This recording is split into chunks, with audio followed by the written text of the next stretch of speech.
teman-teman semuanya, kembali lagi dengan saya Rohim, pastinya di channel Anes Vlog. Jadi di video kali ini aku mau mereview sebuah tripod dari Takara, yaitu Takara Artemis 234. Oke, langsung aja. Sebelum itu kalian bisa klik tombol subscribe, mengenai bawah video ini, like juga share, dan langsung aja. Di sini aku udah ada tripodnya. Ini adalah tripod Takara Artemis 234. Ini adalah kakaknya dari Takara Artemis 203 ya, kalau nggak salah. Kalau salah nanti aku tulis di sini. Ini adalah kakaknya. Ini serinya sama seperti Takara Fit, yaitu Takara Fit 203 dan 234. Bedanya ini Artemis, dan yang lebih di atasnya lagi itu Takara Fit. Nah, ini Takara Artemis karena kalau aku lihat sih Takara Fit sih agak mahal ya, jadi aku beli yang Takara Artemis dulu ini untuk ya yang penting udah bisa aku pakai temennya. Oke, langsung aja. Yang pertama dia udah fluid head temen-temen, jadi yang buat aku tertarik banget buat beli tripod Takara 234 ini adalah dia udah fluid head, karena jujur ini aku baru pertama kalinya punya tripod fluid head. Bahkan aku nyentuh tripod fluid head ini kayaknya pertama kalinya teman-teman, dan langsung punya gitu ya, alhamdulillah. Nah, makanya aku tertarik banget. Yang pertama dia fluid head, dan yang kedua itu aku keracunan dari ST Media ya. Jadi sebenarnya yang pertama itu yang pengen aku beli itu Takara Artemis 203 yang adiknya, tapi setelah aku lihat reviewnya di ST Media ternyata ada seri kakaknya, dan aku langsung beli aja teman-teman ya. Harganya sih selisih berapa ya, kalau nggak salah 50 ribuan, nggak sampai 20 sampai 30 ribuan kalau nggak salah ya selisihnya. Dan aku lupa sih ya apa perbedaannya dengan Takara Artemis 203, karena waktu itu pas aku lihat reviewnya langsung kayak aku cari lagi gitu Takara, terus aku search lagi kan, terus tiba-tiba nemu video ST Media yang review tripod ini, dan aku langsung tertarik banget untuk beli. Yang kedua dia skrupnya 1/4 inch teman-teman, jadi di quick release-nya dia itu di quick release plate-nya dia itu ukurannya 1/4 inch untuk skrupnya teman-teman ya. Jadi di beberapa tripod yang profesional ya, itu biasanya tripod profesional tuh skrupnya tuh dia nggak 1/4 inch teman-teman, dia skrupnya sih biasanya 3/8 atau bahkan 5/8 kayaknya. Selanjutnya dia di kakinya ini ada 4 section teman-teman, jadi satu sectionnya ini dia udah jadi kaki utama, jadi hanya 3 sectionnya aja yang bisa kita rubah ketinggiannya. Di section yang pertama ini dia udah menjadi kaki utama, jadi yang bisa kita rubah itu hanya 3 section di bawah ini aja. Menurutku 4 section untuk kebutuhanku sih udah cukup banget teman-teman, karena aku pakai juga nggak sampai semuanya sih ya.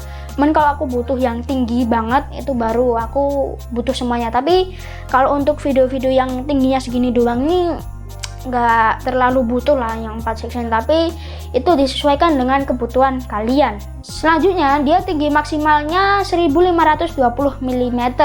Ini menurutku cukup banget untuk kebutuhanku, makanya aku ambil tripod ini, karena 1520 mm itu cukup tinggi teman-teman ya, bahkan tingginya hampir seaku atau lebih sedikit teman-teman ya. Lalu panjang terlipatnya dia 500 mm. Ini menurutku buat kalian yang suka traveling ini kurang kompak sih ya. 500 mm ini masih cukup besar untuk ukuran segitu, tapi ya kalau kalian mau bawa ini buat traveling ya silahkan. Tapi ada tripod lainnya yang lebih ringan dan lebih pendek lah ukurannya teman-teman, karena ini kan masih panjang terlipatnya masih ya cukup tinggi teman-teman. 500 mm itu masih cukup tinggi, dan dia juga cukup berat, jadi nggak bisa dikatakan yang buat traveling ini menurutku kurang worth it. Ini lebih worth it kalian pakai di studio teman-teman. Berat si tripod ini 1240 gram teman-teman, atau kita bisa katakan 1 kilo 240 gram teman-teman. Nah, aku katakan tadi kan ini kurang cocok kalau untuk kalian buat traveling gitu, kalian bawa traveling ini menurutku kurang cocok, karena dia berat si tripodnya ini 1240 gram ya, 1 kilo 240 gram teman. Untuk beban maksimal dari tripod ini adalah 3 kg. 3 kg kalau untuk penggunaanku tuh sangat-sangat cukup, karena aku kan rekannya masih pakai handphone teman, jadi handphone kan di bawah 1 kg ya. Handphone yang aku pakai buat rekaman ini yaitu Samsung M20, kan dia masih di bawah 1 kg, jadi untuk penggunaanku sih sangat-sangat cukup teman-teman ya. Selanjutnya dia ada 2 water pass. Yang pertama ada di bagian penghubung tripodnya, jadi di bagian dekat kaki-kaki, dan yang kedua dia ada di bagian samping kiri quick release teman-teman. Nah, ini menurutku butuh banget ya water pass ini, walaupun sekarang kamera-kamera zaman sekarang itu udah ada leveling sensornya sendiri, tapi buat kalian yang pakai HP kayak aku itu menurutku ini sangat-sangat butuh, karena di HP kan belum ada leveling sensornya ya. Tapi nggak tahu sih kalau HP-HP mahal ya, karena di sini aku pakai HP-HP yang murah aja, yang penting bisa buat rekaman aja. Ini menurutku butuh banget. Jadi yang di bagian kaki-kaki ini, yang di deket kaki-kaki ini untuk kemiringan tripodnya teman-teman. Jadi kemiringan kanan kiri tripodnya, dan yang di samping kiri quick release-nya itu dia untuk tilting teman-teman. Jadi untuk naik turun itu untuk keseimbangannya. Jadi kalau kalian mau benar-benar pas gitu ya, kan bisa perhatiin aja sampai gelembungnya itu ada di tengah teman-teman.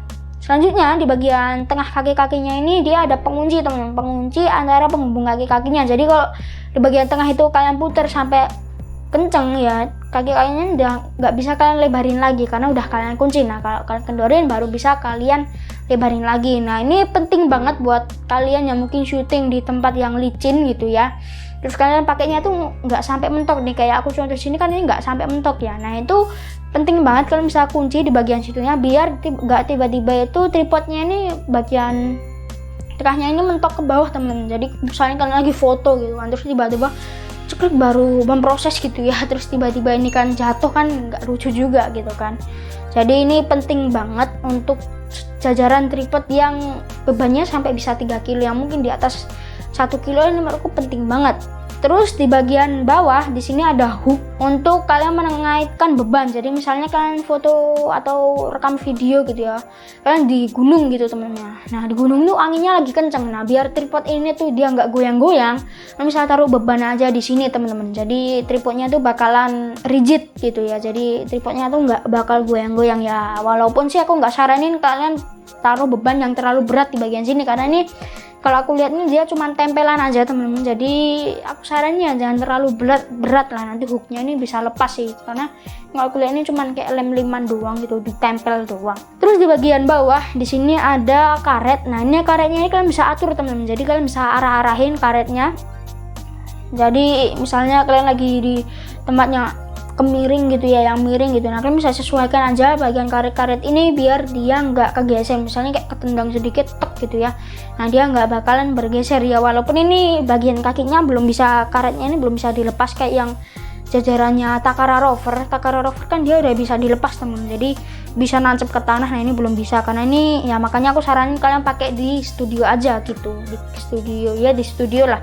Karena ini karet ini kan cocoknya nih kalian taruh di lantai yang licin gitu ya. Jadi kalau kalian pakai ini dia nggak bakalan kesenggol dikit tuh dia nggak geser teman. Nah makanya dikasih karet kayak gini. Oke teman-teman, segitu dulu aja untuk video kali ini, semoga bisa bermanfaat buat teman-teman semuanya. Kalau teman-teman semuanya suka dengan video ini dan channel ini, jangan lupa tekan tombol subscribe dengan video ini, like juga share komen. Terakhir nama aku Rohim, sampai jumpa lagi di video selanjutnya. Dadah.